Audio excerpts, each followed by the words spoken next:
how to remove pin from Windows 11. Hey everyone, welcome back to the channel. If you're new here, don't forget to hit the subscribe button and turn on the notification bell to not miss any updates. So today I'm going to show you how you can easily remove pin from your Windows 11. Let's dive right in.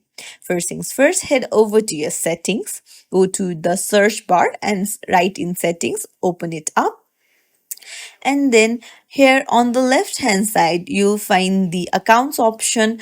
Go ahead and tap on it, and so here you'll find the sign in options. Go ahead and tap on it, and then there you'll see pin option.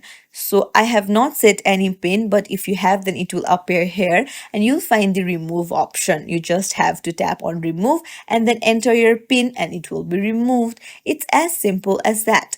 If you found this tutorial helpful, don't forget to like and subscribe to our channel for more tips and tricks. Thank you for watching.